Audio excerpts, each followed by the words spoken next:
আসসালামু আলাইকুম। শাইন সফটওয়্যারের পক্ষ থেকে সবাইকে অনেক অনেক ধন্যবাদ এবং শুভেচ্ছা জানাচ্ছি। আজকে আমরা কথা বলবো অ্যাডোবি ইলাস্ট্রেটরের যত এক্সট্রা টুলস আছে। দেখেন, আমরা এই থ্রি ডটের মধ্যে যদি আমরা চাপ দেই তাহলে আরো এক্সট্রা অনেক টুলস বের হয়ে আসছে। ওকে, তো এই টুলসটি রিলেটেড আমরা পূর্বে যে টুলসগুলো আমরা ইউজ করেছি, তো এই টুলসগুলো আমি আসলে শিখাতে গেলে কিংবা একসাথে যদি আমি একটি ভিডিও করি তাহলে অনেক বড় হয়ে যাবে।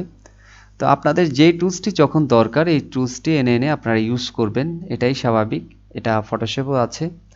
আর আমাদের যে টিউটোরিয়ালগুলো আমরা তৈরি করছি, এটা যেগুলো আমাদের কম্পালসারি অথবা হচ্ছে আমাদের যেটা কাজের ক্ষেত্রে প্রয়োজন হবে, সেই টুলসগুলো নিয়েই কিন্তু আমরা বেশিরভাগ কথা বলি এবং হচ্ছে কাজ করি। এর জন্য আমি মনে করি যে টুলসগুলো আমাদের বেশিরভাগ কাজে লাগবে না, ওই টুলসগুলো নিয়ে আমি বড় বড় ভিডিও বানিয়ে আর আপনাদের আমি বোরিং করতে চাই না।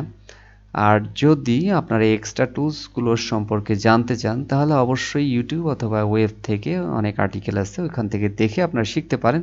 তো আমি হাত জোর করে মাপ চাচ্ছি যে ভাই, ভিডিও করলে করা যায় অনেকই, কিন্তু আমি যদি টুলস নিয়েই শেষ করে দিই যেগুলো লাগে না সচরাচর, তাহলে কিন্তু পরবর্তীতে আহ, এত টুলস দেখার পরে আর কাজ করার এনার্জি থাকে না। তো আমাদের পরবর্তীতে যদি কাজের ক্ষেত্রে এই টুলসগুলো আমাদের প্রয়োজন হয়, আমরা এক একটি টুলস নিয়ে আমরা কাজ করব এবং আপনাদের সাথে শেয়ার করব যে এই টুলসগুলোর ব্যবহার হচ্ছে এরকম এরকম, এই টুলস দিয়ে এই ধরনের কাজ করা হয়ে থাকে।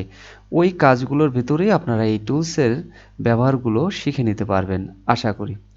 তো আমি বোঝাতে পারলাম যে সব যদি আমরা টিউটোরিয়াল করতে যাই তাহলে আসলে টুলস শেষ করতে করতে আপনাদের এনার্জি কিংবা ইচ্ছা শেষ হয়ে যাবে পরবর্তীতে। আর ভালো অথবা অন্যান্য কাজগুলো, অ্যাডভান্স লেভেলের কাজগুলো শিখার কিংবা দেখার ধৈর্য আপনাদের থাকবে না। তো এই তো, যদি কোনো প্রশ্ন থাকে তাহলে অবশ্যই আমাদের কমেন্ট সেকশনে জানাবেন। আর যারা আমাদের সাথে যুক্ত আছেন তাদেরকে অনেক অনেক ধন্যবাদ এবং শুভেচ্ছা জানাচ্ছি। অবশ্যই যাওয়ার আগে আমাদের লাইক শেয়ার কমেন্টস করে যাবেন। আর যারা নতুন আছেন তারা অবশ্যই আমাদের চ্যানেলটিকে সাবস্ক্রাইব করে যাবেন। ওকে, থ্যাংক ইউ সো মাচ।